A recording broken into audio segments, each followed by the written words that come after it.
Well, there's a tale of two halves. To be honest with you, again, we did not play very well in the first half. We did not execute even close to, I thought, the way that we prepared. But the truth of the matter is, in playing complementary football, playing and understanding some of the things that we have to do to grow, if we take the ball in at halftime, whether it's 14-3 and didn't play well, but kind of could go in at halftime and make some of those adjustments, I think we would have felt like, hey, man, this is sometimes where things are going to be, and you're going to have to continue to take some of the body blows, and they got to pay off in the second half. But when you turn the ball over there in the last 2 minutes, and then we don't respond defensively, they completely flip the momentum and the energy of the game. We had to come in at halftime and a little bit of a different feeling even than last week. And so I think that, again, there's things that you have to find ways to grow. But I think we settled down a little bit after half. I know we didn't come out the second half, defensively and just shut them down. It took a fourth down stop to create some of that energy and momentum that then shifted pretty much the entire game. But it's a difficult game if you can't make big plays. And give them some credit in the first half. They threw a ball down the field and made a really good catch on Rico. And then they threw another ball down the other sideline and made a really good catch. Those are the things that really gave them some opportunities, to get the ball down into the red zone and have a chance to score some points. And they actually did that at the start of the second half when they threw the ball in the little slot fade, and the guy makes a really good catch. Those are three explosive plays that we didn't give up last week that put us in some of those situations that we just didn't play as clean and as well, even defensively, where, if you're struggling a little bit running the football, that you feel like, hey, we still got this thing under control. But all's well that ends well. I think that, after that, I think that last 8 minutes into the third quarter that the tide turned. We started creating some big plays, created some energy. And then I think we see, the way that which we can play on both sides of the ball.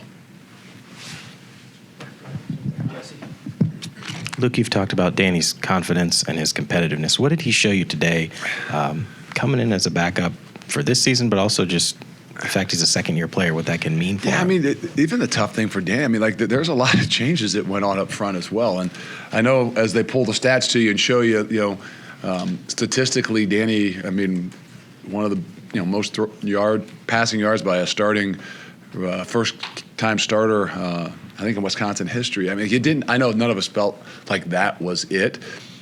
But sometimes when you go back and evaluate the things you're asking him to do, we can be cleaner in the first half, but the things we were asking him to do, I think that he settled in, did a much better job of having still that confidence level, but I think that his ability to be a little bit more under control and do the things we're asking him to do, I think that's what I was as impressed with as anything, and especially after the tough play going in there right at half. That you would think that's a safe play, and they make a play, and you got to be able to respond, and he did.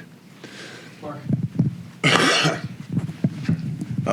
Luke, just can you give us an update on Jake, and then just can you talk about some of the changes on the offensive line? Were these in play? Yeah, I don't know. I don't have a whole great update. I thought that that was something that kind of came up on a Monday practice that was a little bit of a surprise to us. I don't think anybody probably knew that until game time. We were hoping by late in the week he'd be okay.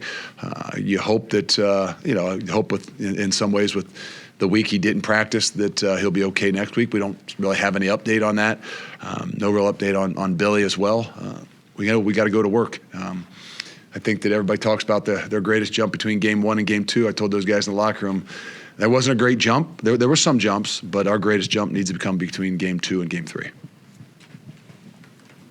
When you talk about the offensive line, the changes you had to make there, just do you feel like it took them a little while to gel? You obviously practiced with them this week, but yeah, I thought they had a decent week of practice. I think that there were some things that they had done different that we don't see on a everyday basis. When people play some odd fronts, our defense doesn't play a whole lot of that, so that's not something you see throughout fall camp. That was something that gave us a little bit of an issue early in the week in practice, but it's also just finding a way that those guys. Kerry settled in. I think he played better, but I think we said it.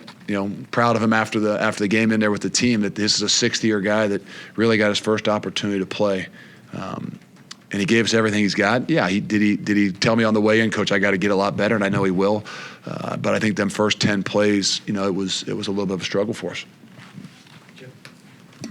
Probably asked you the exact same question last year at this time, but the schedule gets a lot tougher now after 2 weeks. Yeah, it does. Do you feel like you're ready for it?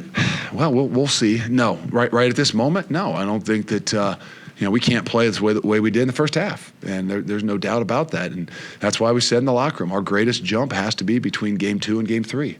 We're going on the road to obviously an incredibly hostile environment, to a team that beat us pretty bad last year at home. And so we've got our work cut out for us, but that's what you got to find out where you are. And we know that this is a long journey. The thing we learned hopefully from last year is we unfortunately rode the wave of the ups and the downs of that really difficult journey, whether it was that game last year and even late in the year. And our competitive maturity, the maturity of this team, the leadership of this team understands that, look, man, there's going to be body blows. We're going to take shots. We got to continue to get up. This is not the way we want to play as a whole, in particular the first half. But we got to continue to grow, and we understand what the journey in front of us in the mountain looks like, and we got to continue to climb. Coach, I want to go back to that fourth down play. It seemed like everything. I thought you wanted to talk about the play where you gave Vinny a hug in the end zone, or you got on camera awesome down too. there. That was it. He hugged me first. Okay. I was make sure we didn't get a flag on that. Right, exactly. Thank you. The fourth down play, it just swung momentum tremendously, I thought, and you guys outscored them 28-0 after that. But it seemed like it put the defense in motion, then it put the offense in motion as well. Yeah, that's a little bit of the disappointing thing defensively. We didn't play very clean either in the first half. And then again, like I said, they made a couple plays. They threw the ball down the field. Made a couple plays that just put them in better positions. But even the start of that second half with the drive, that's 8, 9, 10 plays that just methodically are things that we've been better at in the first game and all through fall camp. But it takes a spark. And to be quite honest with you, we got a fortunate review, and they put it back a half a yard behind, and we made a play. And it's amazing how that can kind of spark a lot of different things. And for whatever reason it did, we know that we've got to find ways to do that. And when you have momentum, you got to keep it. And we created some there, and we did a really, really good job at keeping it throughout the rest of the game. Look, when you're coming out of training camp, would you have envisioned it taking this long for the run game to get going? It's just, I know there's been changes up front, but yeah, no. Again, we're all disappointed in 17 yards in the first half. It's not hard to look at that, and we got to correct some things, and we got to figure some things out. But I told the running backs afterwards. I went over in their group and I said, "Hey, I appreciate their heads were up at half. They came out at halftime, and all three of them were pushing on the O-line and didn't look like they were in a pouty, bad mood based on I don't know who got carries. I know nobody got many yards."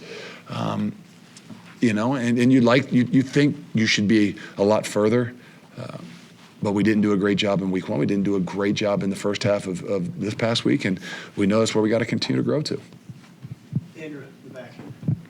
Felt like that run with Tretch maybe kind of changed things offensively. Just how important can he be for the offense? I know we've talked about him in the past, and how important is it to get him maybe more touches? We got to continue to find ways, and that's where, I think that's where some of the run game that we got to understand, like if people want to put 7, 8, 9 guys down in there, it can get a little bit difficult. Now, we got to move people, but when you can find some ways on some things that aren't just gadget plays, right? I mean, this is a consistent things that our offense has and does and finds ways to get the ball in some of those guys' hands. And as you can see, those guys can create and finish some runs off, even different maybe than our backs. So I think it's going to have to be a collective group. We're going to have to loosen some people up out of the box and be able to do some of those things and run the ball on the edges and do a better job interiorly of creating some lanes for our backs. But I think those are all things that kind of work together. Rohan and then John. Coach, last week it was 7, 8 guys catching the ball. This week, 9 different pass catchers got a catch. Overall, it seemed also like play action was really going today. Is this kind of what you envisioned from the offense coming out of camp? I think that we all envisioned from 8 minutes on in the third quarter, maybe a little bit more of what we envisioned. But there were some play action passes and some things in the first half that were pretty good too. We just never capitalized.